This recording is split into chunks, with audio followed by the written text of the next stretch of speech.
Hey guys, good morning and welcome back to the any vlog. The time is about 7:59, almost 8 फुंनि. ओमफ्राय finally जोंना न'आ हाबायानो complete. मा होनो एप्रिलावनो हानांगौआ नै दिनैसो जुन जागुलायबाय.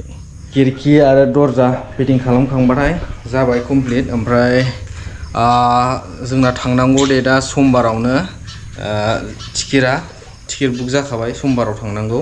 मिनि ब्लग नायाखैबा नायदो, मिनि ब्लगाव दंजोबो. जों थांनानै टिकेट दानहैनाय मानाय गासिबो रबिबारावनो होनांसिगोन फुजाखौ, उफाय गैया. आं समबारावनो थांगोन नालाय.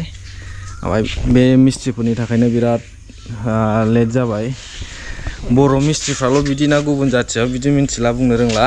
खिन्थु डाबल फैसा थांबाय जोंना. न' लुग्राफ्राबो बिदिनो जायो, नैबेखौ बानायनायावबो डाबल खरसा आरो डाबल मिस्ट्रियानो माबायदिखौ मोनफ्राङो मिथियालै एकदमबारे. नै बेखौ माला बानायनो हाबावगोनथाय. बे जाबाय खिरखि, नै मैया लायदों, 1100 थाखा गोलैबाय. खिरखि मोनसेयाव 1100 थाखा दे, गाम्बारिनिनो. ओमफ्राय बेहाय ग्लासबो मोनफादों, ग्लासजों बेजों सेक 1100 थाखा मोनसेयाव, मोनसे पिसाव. ओमफ्राय बे जाबाय दरजाया 2500 थाखा गोलैबाय, बियो 6 फुट गोलाव. लोगोफोर, नै बेनो जाबाय आंनि गोदोनि न'आ. बेनो माने सिफायनानैबो दोननो हागौना, आंथ' समबाराव थांनोसै, बेखायनो दिनै केपचार खालामनानै लाबाय बेखौ. दिनैसिमबो दङ नै माबायदिमोन, गोबाय गिजिनो जोंनि न'आ. थ' घटनायाथ' बिराद गोलाव दङ, माने बेल' नङा, नैबे बेरानि हरैबोमोन, जोंनि न'आ हरैसोमोन फार्स्टआवहाय, नैबे बेरानि हरैजों. ओमफ्राय दा रायजोफोरनि आखायाव दङ, होमबा रायजोफोरा लाबाय. बिराद गोलाव घटना दं, उनाव खोन्थागोन बेफोरखौ. बे बेरानि ओरैजाय आरो दा जोंनि हाया नैबेखिनियानो. ओमफ्राय थांनाय भिडिअ'आव आं गय बागान खिथादोंमोन, बेबो जोंनिनो. आं खुद बे आखाइजों मावनानै लानाय. स' बेखायनो ड्राइभिंखौ गारनो हाया, गासिबो ड्राइभिं खालामनानैनो, आं ड्राइभिंजोंनो नाम बानायनानै लानाय बुंजायो.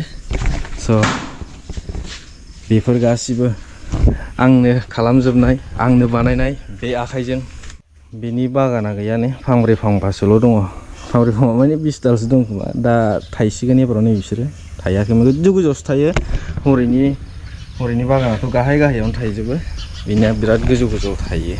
हेलौ लोगोफोर, दिनै 7 थारिख, सानथामनि उनाव भिडिअ शुट खालामहैदों। नै न'आवनो आंनो फुनजोब्बाय बेखौ. टाइमा दा नै 6:22 जाबाय.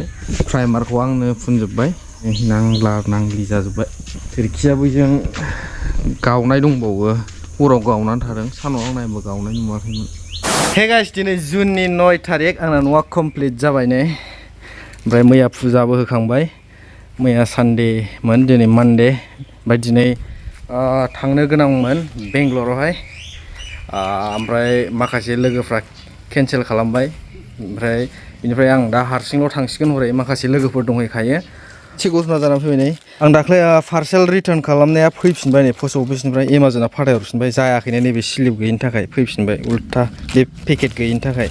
बे पेकेट स्लिप नांजोबगौनो. दा नै ससे लामायाव दं, सान्दुं बाराखाय आं सानग्लाससो साननानै गानदोंमोन. आं थांसै बङाइगावआव, बेखौ पार्सेलखौ आरो हरफिनबावनोसै, मोना एबाराव आरो फैफिनबावोबा गैला, न'आवसो फैगोन ना, आंथ' ओरै थांसै. मा खामानिनि थाखाय थांदों, मा मावगोन, गासिबो नोंथांमोननो डिटेल्स होजोबगोन फैगासिनो भिडिअ'आवहाय. स' बिदिबा दिनै भिडिअ'खौ एसेयावनो फोजोबनोसै. आरो नोंथांमोना भिडिअ'खौ मोजां मोनदोंबा भिडिअ'खौ लाइक खालामदो, आरो दासिमबो चेनेलखौ साबस्क्राइब खालामाखैबा साबस्क्राइब खालामनानै लादो. लोगो मोनसिगोन बिदिबा नेक्स्ट भिडिअ'।